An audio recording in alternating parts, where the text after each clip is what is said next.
Mohandas Karamchand Gandhi nasceu no dia 2 de outubro de 1869, na cidade de Porbandar, na Índia Ocidental, hoje estado de Gujarat. Seu pai era o primeiro-ministro do minúsculo principado, e a mãe era uma devota Vaisnava. Como era costume em sua cultura nesta época, em maio de 1883, com a idade de 13 anos, a família de Gandhi realizou seu casamento arranjado com Kasturba Gandhi, de 14 anos, através de um acordo entre as respectivas famílias. Depois de um pouco de educação indistinta, foi decidido que ele deveria ir para a Inglaterra para estudar direito na University College London. Ele ganhou a permissão da mãe, prometendo se abster de vinho, mulheres e carne, mas ele desafiou os regulamentos de sua casta, que proibiam a viagem para a Inglaterra. Cursou a faculdade de Direito em Londres. Procurando um restaurante vegetariano, descobriu, na filosofia de Henry Stephen Salt, um argumento para o vegetarianismo e convenceu-se dessa prática. Ele organizou um clube vegetariano onde se encontravam teósofos e pessoas com interesses altruísticos. Sua primeira leitura do Bhagavad Gita foi através de uma tradução poética para a língua inglesa de Edwin Arnold, A Canção Celestial. Esta escritura hindu e o Sermão da Montanha, do Evangelho, se tornaram, mais tarde, suas bíblias e guias espirituais. Ele memorizou o Gita em suas meditações diárias, frequentemente recitando o texto original em sânscrito em suas orações. Quando Gandhi voltou à Índia, em 1891, sua mãe havia falecido, e ele, devido à timidez, não obteve êxito na sua profissão legal de advogado. Assim, aproveitou a oportunidade que surgiu de ir para a África do Sul, durante um ano, representando a firma hindu de Dada Abdullah em KwaZulu-Natal, em um processo judicial. Sua estadia na África do Sul, notório local de discriminação racial, despertou-lhe a consciência social. Como advogado, Gandhi fez o melhor para descobrir os fatos.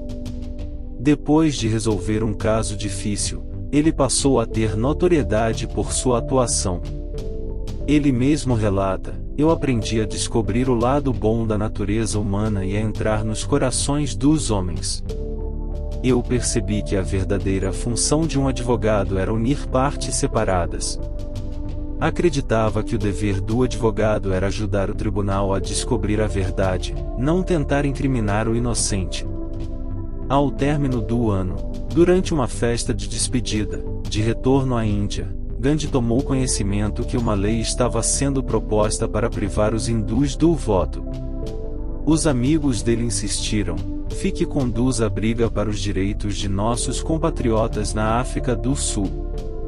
Gandhi fundou, em KwaZulu-Natal, o Congresso Hindu em 1894, e seus esforços foram uma vigorosa advertência para a imprensa. Quando Gandhi retornou à África, após buscar a esposa e filhos na Índia em janeiro de 1897, os sul-africanos tentaram interromper suas atividades de maneiras sórdidas. Uma delas foi a tentativa de subornar e ameaçar o empresário Dada Abdullah Sheikh, mas Dada Abdullah era cliente de Gandhi e, finalmente, depois de um período de quarentena, Gandhi recebeu permissão para aterrissar. A turba de espera reconheceu Gandhi e começou a espancá-lo até que a esposa do superintendente policial veio ao salvamento dele. A turba ameaçou linchá-lo, mas Gandhi escapou usando um disfarce.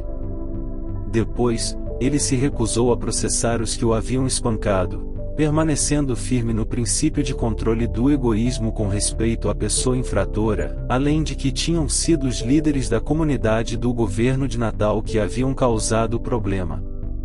Entre 11 de outubro de 1899 até 31 de maio de 1902, foi travada a Segunda Guerra dos Boeres. Em Natal, Gandhi incentivou os britânicos a recrutar indianos. Ele argumentou que estes deveriam apoiar os esforços de guerra, a fim de legitimar suas reivindicações à cidadania plena. Os britânicos aceitaram a oferta de Gandhi de liderar um destacamento de 20 voluntários indianos como um corpo padroeiro para tratar dos soldados feridos. Esse corpo foi comandado por Gandhi e operou por aproximadamente 2 meses. A experiência ensinou-lhe que era impossível desafiar diretamente o poder militar do exército britânico e que este só poderia ser combatido de uma forma não violenta. De acordo com uma biografia recente bastante polêmica, Gandhi separou-se em 1908, quando já tinha 4 filhos, para viver com Hermann Kallenbach, um fisiculturista alemão de origem judaica que emigrara para a África do Sul e viria a tornar-se um de seus discípulos mais próximos. Viveram sob o mesmo teto por 2 anos, separando-se quando Gandhi retornou à Índia em 1914. O primeiro uso de desobediência civil em massa ocorreu em setembro de 1906.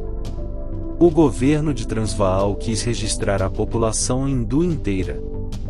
Os hindus formaram uma massa que se encontrou no Teatro Imperial de Joanesburgo. Eles estavam furiosos com a ordem humilhante, e alguns ameaçaram exercer uma resposta violenta à ordem injusta. Ele também indicou, a este, a leitura de Henry David Thoreau. Gandhi descobriu, então, a desobediência civil. Também teve papel importante sobre o pensamento de Gandhi, a obra do pensador anarquista Piotr Kropotkin. Logo, ele começou a perceber, cada vez mais, as possibilidades infinitas do amor universal. O movimento de protesto em prol da conquista dos direitos para os indianos na África do Sul continuou crescendo. Em um certo ponto, foram presos 2.500 indianos dos 13.000 existentes na província, enquanto 6.000 fugiram do Transvaal. Durante a desobediência civil, Gandhi desenvolveu o uso de Ahimsa, que significa sem dor e que, normalmente, é traduzido como não violência. Gandhi seguiu o preceito de odiar o pecado e não o pecador. Desde que nós vivemos espiritualmente, ferir ou atacar outra pessoa é atacar a si mesmo. Embora nós possamos atacar um sistema injusto, nós sempre temos que amar as pessoas envolvidas. Assim, Ahimsa é a base da procura pela verdade. Em novembro de 1913, Gandhi conduziu uma marcha com mais de 2.000 pessoas. Gandhi foi preso e solto após pagar fiança. Logo após, o prenderam novamente e o libertaram, e novamente foi preso depois de 4 dias de liberdade. Foi, então, condenado ao trabalho forçado durante 3 meses, mas as greves continuaram, envolvendo aproximadamente 50.000 operários, e milhares de indianos foram presos. De volta à Índia em 1915, Gandhi passou a exercer o papel de conscientizador da sociedade hindu e muçulmana sobre a luta pacífica pela independência indiana, baseada no uso da não-violência. O uso da não-violência, por sua vez, baseava-se no uso da desobediência civil. Gandhi estava pronto para morar nas ruas sujas com os intocáveis se necessário, mas um benfeitor anônimo doou dinheiro suficiente para 1 ano. Gandhi passou então a ajudar os necessitados e as crianças carentes. Em 1917, Gandhi ajudou as pessoas que trabalhavam em tecelagens, diante da exploração injusta dos proprietários sobre esses trabalhadores.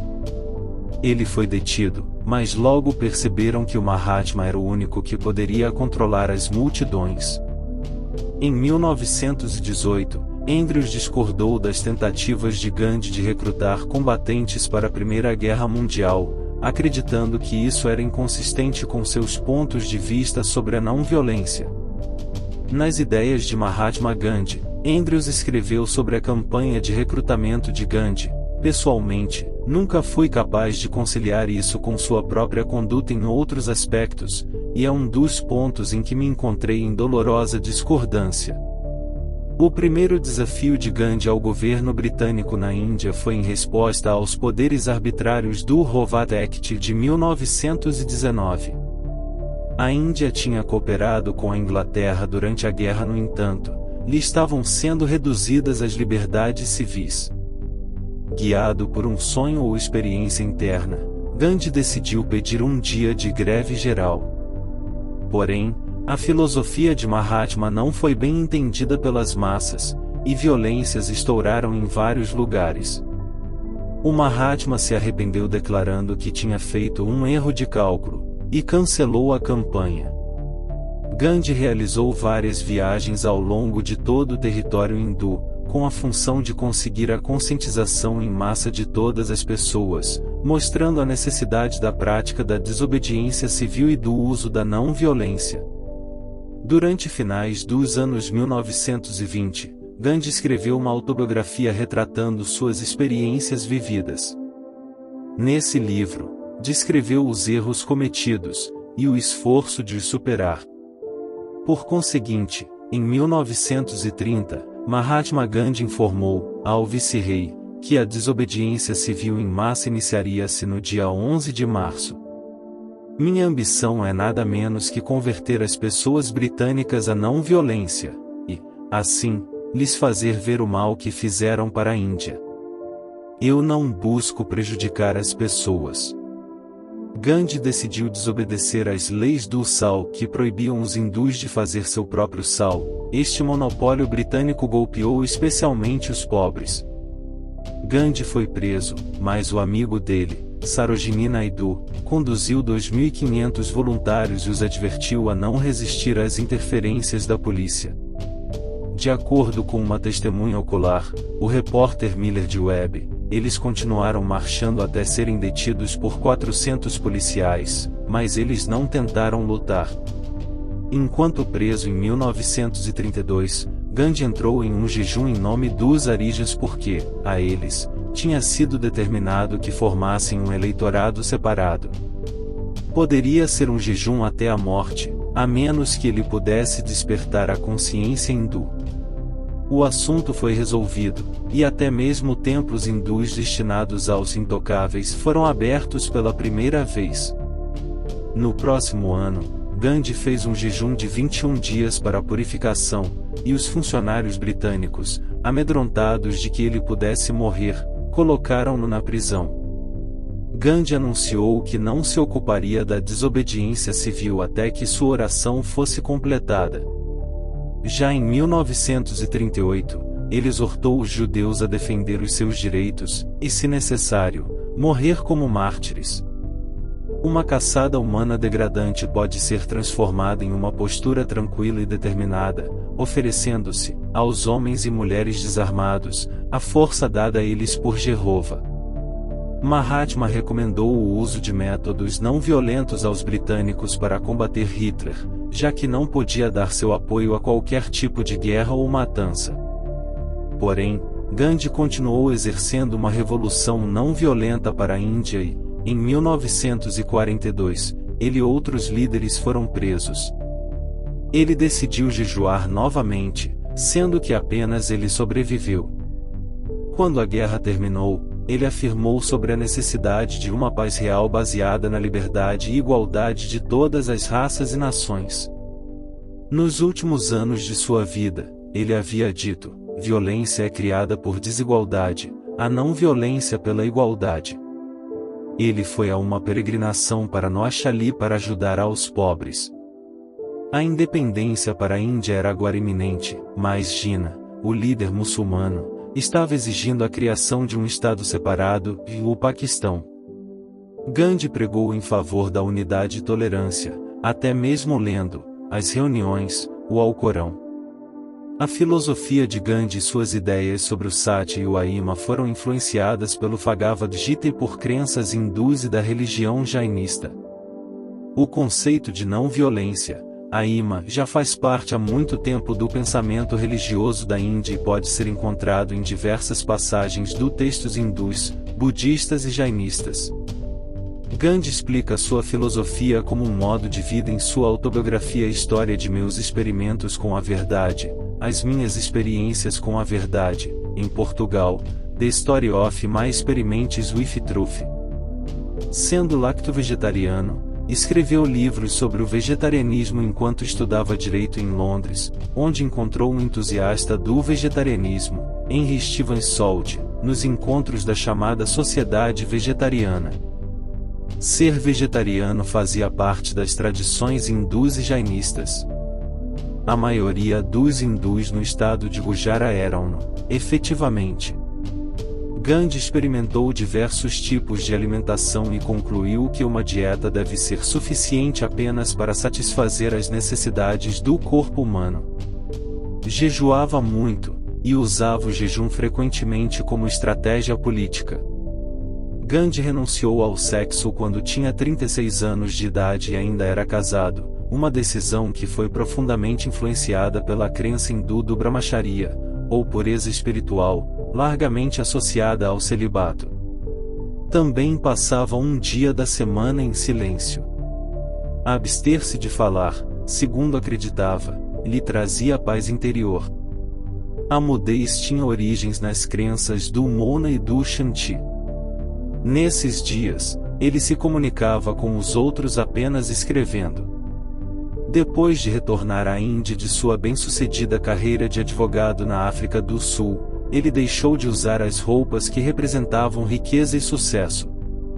Passou a usar um tipo de roupa que costumava ser usada pelos mais pobres entre os indianos. Promovia o uso de roupas feitas em casas, khadi. Gandhi e seus seguidores fabricavam artesanalmente os tecidos da própria roupa e usavam esses tecidos em suas vestes. Também incentivava os outros a fazer isso, o que representava uma ameaça ao negócio britânico, apesar de os indianos estarem desempregados, em grande parte pela decadência da indústria têxtil, eles eram forçados a comprar roupas feitas em indústrias inglesas. Se os indianos fizessem suas próprias roupas, isso arruinaria a indústria têxtil britânica, ao invés de fortalecê-la. Os hindus o atacaram porque pensaram que ele era a favor dos muçulmanos, e os muçulmanos exigiram, dele, a criação do Paquistão. Gandhi foi para Calcutá para acalmar a discussão e a violência entre hindus e muçulmanos. Mais uma vez, ele jejuou até que os líderes da comunidade assinaram um acordo para manter a paz. Antes de que eles assinassem, ele os advertiu de que, se rebelassem, ele jejuaria até a morte. Gandhi, em janeiro de 1948, fez muito para acalmar os conflitos entre hindus e muçulmanos, permitindo a divisão da Índia em dois países. Após a guerra, Gandhi se envolveu com o Congresso Nacional Indiano e com o movimento pela independência. Ganhou notoriedade internacional pela sua política de desobediência civil e pelo uso do jejum como forma de protesto. Gandhi declarava que toda mulher indiana, rica ou pobre, deveria gastar parte do seu dia fabricando khadi em apoio ao movimento de independência. Esta era uma estratégia para incluir as mulheres no movimento, em um período em que pensava-se que tais atividades não eram apropriadas às mulheres. Em 8 de maio de 1933, Gandhi começou um jejum que duraria 21 dias em protesto à opressão britânica contra a Índia. Em Bombaim, no dia 3 de março de 1939, Gandhi jejuou novamente em protesto às regras autoritárias e autocráticas para a Índia. Durante este tempo, ele até mesmo cogitou um fim do seu apelo à não-violência, um princípio até então intocável, alegando que a anarquia ordenada ao redor dele era pior do que a anarquia real. Foi, então, preso em Bombaim pelas forças britânicas em 9 de agosto de 1942 e mantido em cárcere por 2 anos. Gandhi teve grande influência entre as comunidades hindu e muçulmana da Índia. Costuma-se dizer que ele terminava rixas comunais apenas com sua presença. Gandhi posicionou-se veementemente contra qualquer plano que dividisse a Índia em 2 estados, o que efetivamente aconteceu, criando a Índia, predominantemente hindu, e o Paquistão, predominantemente muçulmano. No dia da transferência de poder, Gandhi não celebrou a independência com o resto da Índia, mas ao contrário, lamentou sozinho a partilha do país em Calcutá. Gandhi tinha iniciado um jejum no dia 13 de janeiro de 1948 em protesto contra as violências cometidas por indianos e paquistaneses. No dia 20 daquele mês, sofreu um atentado, uma bomba foi lançada na sua direção, mas ninguém ficou ferido. Entretanto, no dia 30 de janeiro de 1948, Gandhi foi assassinado a tiros, em Nova Delhi, por Nathuram Godse, um hindu radical que responsabilizava Gandhi pelo enfraquecimento do novo governo ao insistir no pagamento de certas dívidas ao Paquistão. Godse foi, depois, julgado, condenado e enforcado, a despeito do último pedido de Gandhi, que foi, justamente, a não punição do seu assassino. O corpo do Mahatma foi cremado, e suas cinzas foram jogadas no rio Ganges,